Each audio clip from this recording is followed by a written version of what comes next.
Fundada em 1554 por um grupo de 12 padres jesuítas, São Paulo é muito mais do que uma cidade qualquer. É o coração econômico do Brasil.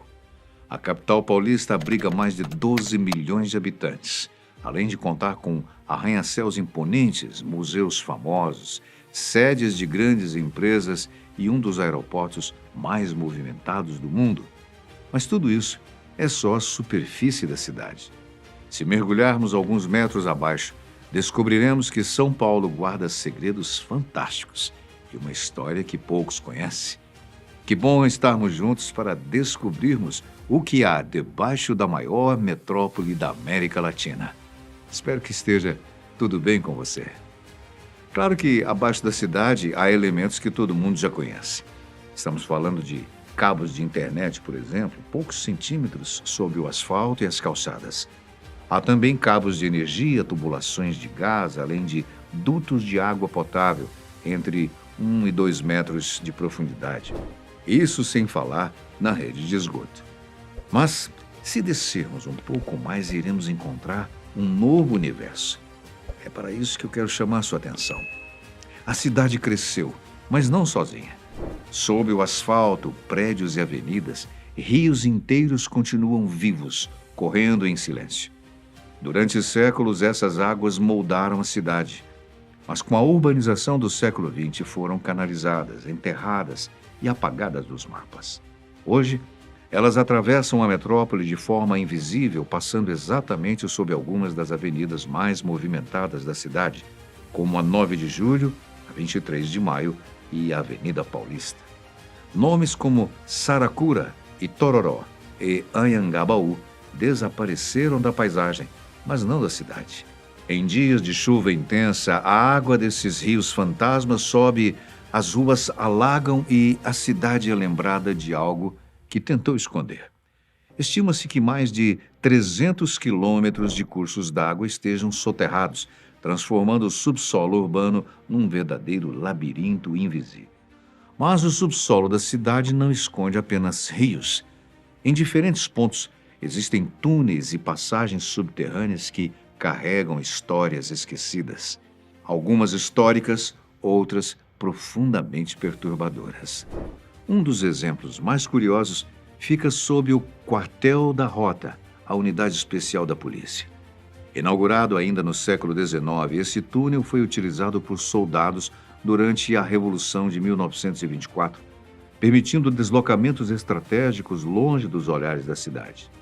Parte dessa estrutura sobrevive até hoje, preservada como acervo histórico da corporação e aberta à visitação em datas específicas. Já outro túnel, bem menos conhecido, fica sob o Hospital das Clínicas e a sua função era bem mais sombria.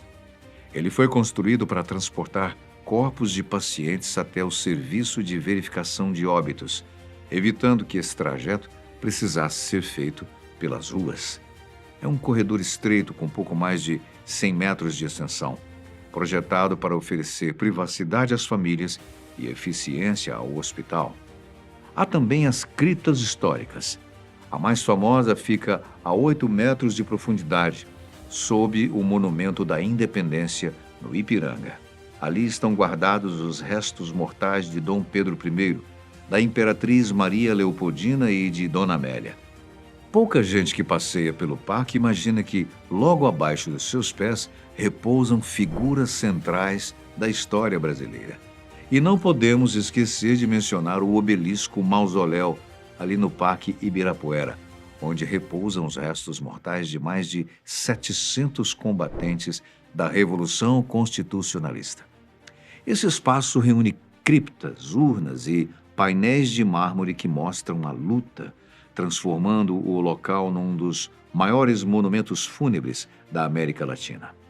Mas quando falamos de mistérios subterrâneos, não há como não citar o metrô. E o de São Paulo é muito mais do que uma simples rede de transporte. É o verdadeiro reflexo da metrópole. O metrô conecta diversas culturas, histórias e paisagens urbanas. Com mais de 90 estações distribuídas por suas linhas, é uma porta de entrada para a exploração de diversos lados da maior cidade do Brasil. Algumas estações impressionam pelo tamanho e profundidade. A Estação Pinheiros, por exemplo, construída num dos pontos mais movimentados da cidade, alcança quase 40 metros de profundidade. Já a futura Estação Itaberaba, Hospital Vila Penteado, da linha 6, laranja, quando for inaugurada, alcançará 65,71 metros de profundidade, tornando-se a mais profunda de toda a América Latina. Para você ter uma ideia, é como se precisássemos descer um prédio de mais de 20 andares para alcançar a plataforma. O metrô de São Paulo não é apenas uma mega construção de engenharia, é significado de vida. Há exposições de arte, pequenas apresentações musicais e espaços comerciais que oferecem desde bancas de livros até cafés movimentados. Mas o subsolo da cidade não é feito apenas de túneis e trilhos de metrô. Na região central, a 16 metros abaixo do nível da rua, existe algo que parece ter saído diretamente de um filme de ficção científica. Uma horta subterrânea em pleno funcionamento. Nesse complexo crescem diversos temperos e verduras, tudo isso sem nunca ver a luz do sol. Que incrível, hein? As plantas se desenvolvem exclusivamente sob lâmpadas de LED, calibradas com precisão para reproduzir a intensidade exata necessária para a fotossíntese. É a ciência. É uma prova de que o subsolo não guarda apenas o passado, mas também o nosso futuro. A sustentabilidade está muito presente debaixo de São Paulo. Também na região central, 30 metros abaixo da rua, existe uma estação de tratamento de esgoto. A água é filtrada, tratada e reutilizada. É uma prova de que no subsolo também existem soluções modernas que apontam para um mundo mais sustentável. É uma pena que a maioria dos paulistanos jamais descubra o que se passa debaixo dos seus pés. Além da parte sustentável e tecnológica, há segredos históricos como o aquário subterrâneo do Jardim da Luz. No século XIX, começou a ser construída uma estrutura para abrigar o primeiro aquário público da cidade. O projeto, no entanto, sofreu com patologias e foi abandonado antes de ser concluído.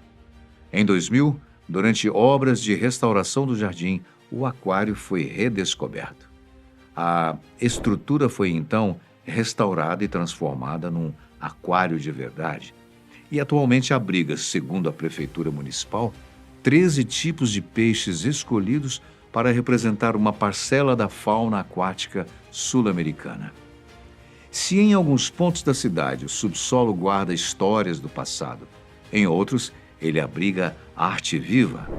No bairro do Sumaré, por exemplo, existe um espaço cultural que pouca gente imagina, escondido ali, debaixo das ruas.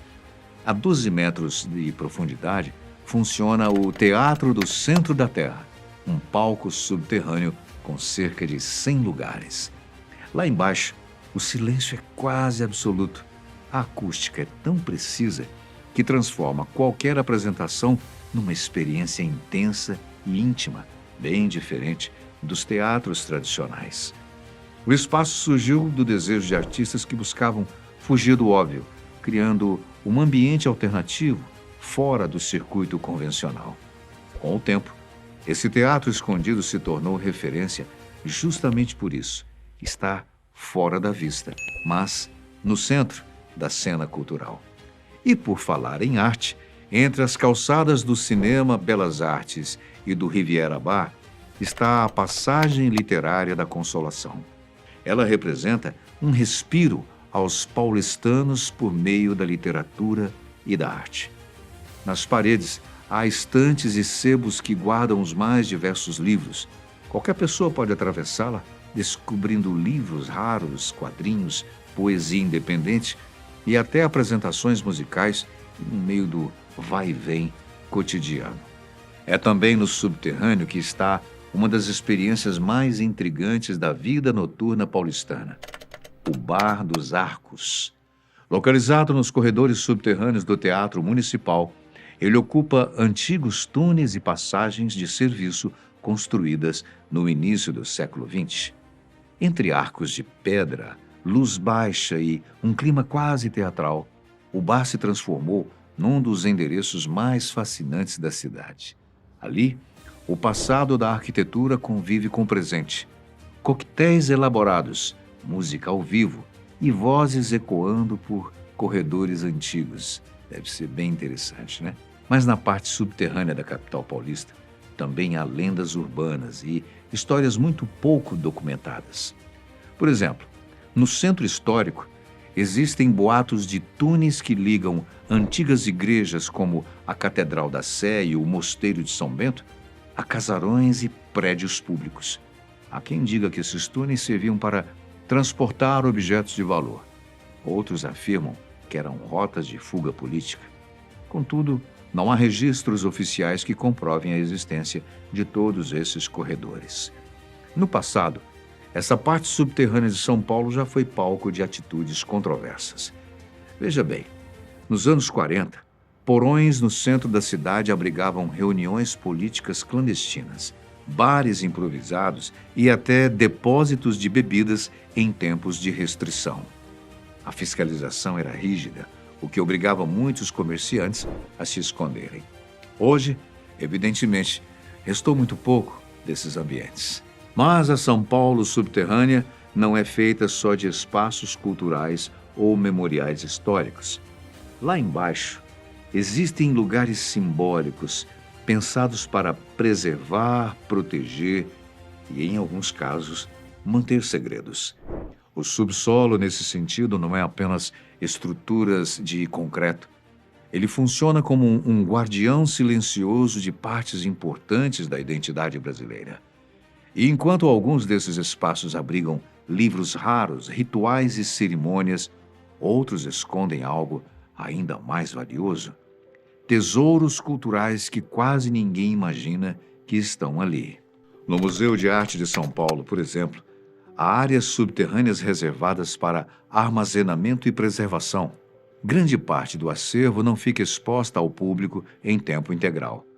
Obras que não estão em cartaz descem para salas especiais, muitas delas de temperatura e umidade controladas. Ali repousam pinturas, esculturas e documentos que atravessaram séculos. E quando assuntos são subterrâneos e inacessíveis, São Paulo também tem suas próprias lendas urbanas. Muitas delas envolvem túneis ferroviários abandonados, escondidos há décadas sob a cidade. No início do século XX, com o crescimento acelerado da capital, foram construídas passagens e galerias para o transporte de cargas e circulação de bondes. Mas o tempo passou, as rotas mudaram e esses espaços perderam sua função. Agora, alguns foram soterrados, outros emparedados, muitos simplesmente esquecidos. Existem registros de antigos corredores de carga sob regiões como a Luz e o Brás, que já foram grandes polos ferroviários da cidade. E o mais curioso é que várias dessas passagens ainda existem, mesmo que ninguém mais possa acessá-las. Outro exemplo curioso é o do Centro Histórico. As lendas relatam passagens que ligam edifícios governamentais a casarões antigos. Segundo estudos, essas passagens teriam uma associação com a instabilidade política na capital. Na Revolução de 1924, por exemplo, combatentes usavam túneis e passagens improvisadas para se proteger e se deslocarem. Hoje, quase nada disso pode ser visitado pelo público. Ainda assim, esses lugares não desapareceram por completo. Eles continuam vivos na memória da cidade, preservados em relatos, documentos e pesquisas históricas. Mas, para além de lendas e histórias, o subterrâneo de São Paulo também abriga grandes obras de engenharia que são fundamentais para o funcionamento logístico da cidade. Estamos falando de sistemas de drenagem gigantes, galerias de águas pluviais e bombas que impedem enchentes constantes. E por falar em enchentes, esse é um problema antigo.